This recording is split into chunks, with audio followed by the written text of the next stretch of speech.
And guess what? I wasn't fired this time. The company closed. The company closed down. And this was so bad because the company closed down. That means we have lost our jobs. Corona hits, no one is hiring. The flights to go to Kenya are closed. And guess what? I was dating. My ex broke up with me. Not in this time, I didn't break up with him. He broke up with me. So four things happened. And what? Girl has to survive. Like, you have nowhere to go. You have to stay in Dubai. No flights. I was living with my ex back then and broke up with me, so I had to move out. No money coming in, so what? I won't kill myself. I have to survive. So what happened? Um, I decided to move out, and I got myself a very small what they call it, partitions. So partition is like a washroom size of a room, a big like a like somewhere we can fit a bed only. So I got myself that, and yo, life became hard.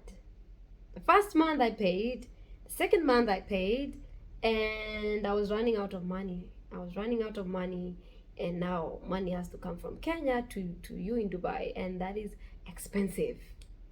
And you can tell your parents the job you lost, you don't have somewhere to go, you are just hopeless because that is just stressing them. And life again hit.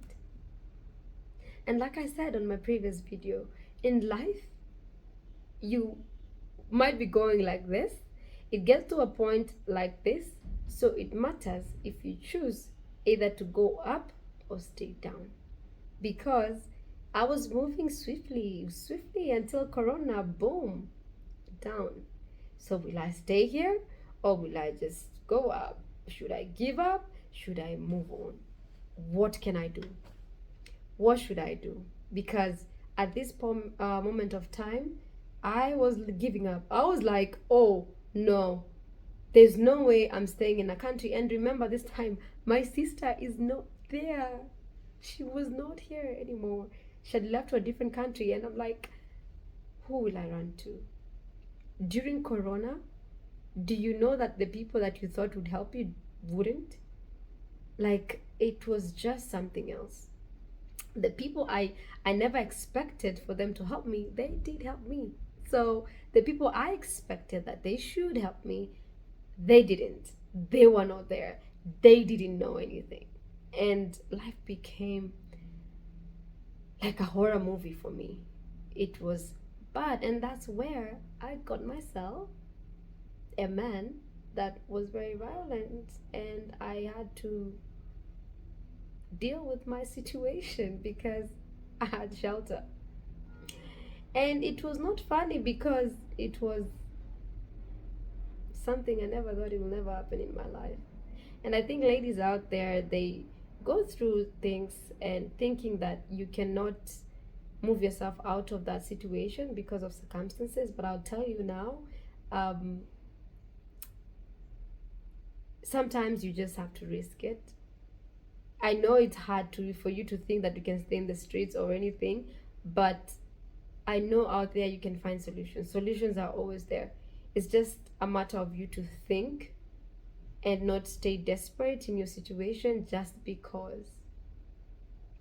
Because I'm pretty sure out there people are in bad relationships and people are facing violence in their relationship and giving it an excuse. No, no, he was mad. No, he was like this. That's why. No, mm-mm. Girl, he hits you once, you leave. Because he will do it again. And he will do it again and again until you leave. The next we know, we'll be coming with roses. people are vampires out here. They're crazy. So for me, like I said, at the moment you don't know what's happening, because the first time these things happen, what happens is you give excuse like, I think he was just upset. That's why. So I found myself into a situation whereby I can't go home, but I'm stuck up with someone that is actually violent. And funny thing, where I used to live, there are people from my country, and guess what?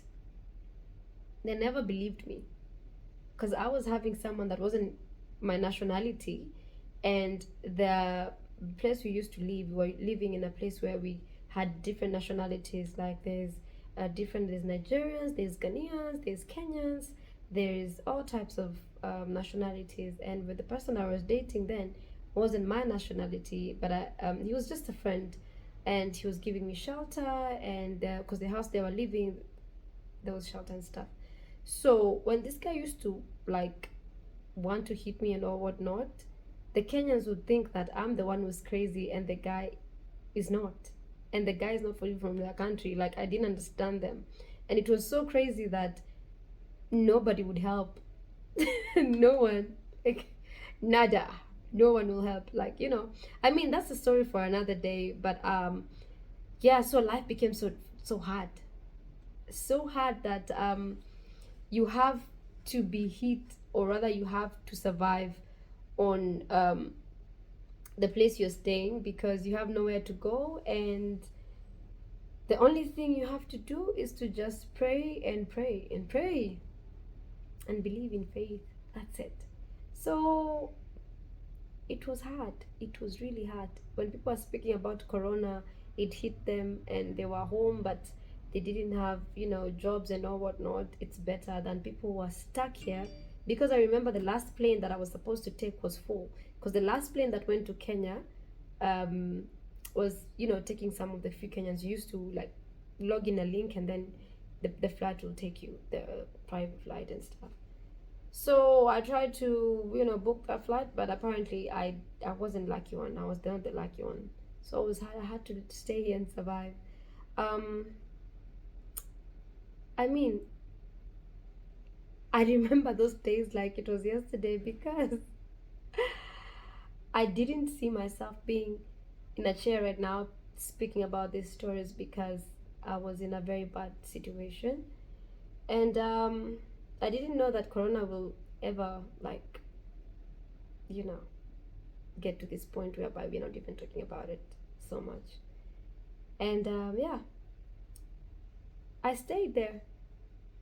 I had to stay there, and being treated how I've been treated, it didn't matter, because it's survival to the fittest. Like, you survive or you die. So yeah, that was my situation. And I know it's very crazy, because I actually regretted why I resigned in some point, because if I didn't, in hotels they would, you'd still stay there. They pay you half price, half your salary, and you still stay on the accommodation. But apparently I resigned because of the person that I was dating, who actually chased me out. I was stupid. I'm crazy, you're stupid. But yeah, that is life. Like, I mean, Dubai, it's full of surprises. I mean, duh. I'm not saying I'm perfect, but that happened. Anyway, stay tuned on the next video, where you get to hear more of this story. You will get to understand and to know why I am where I am, and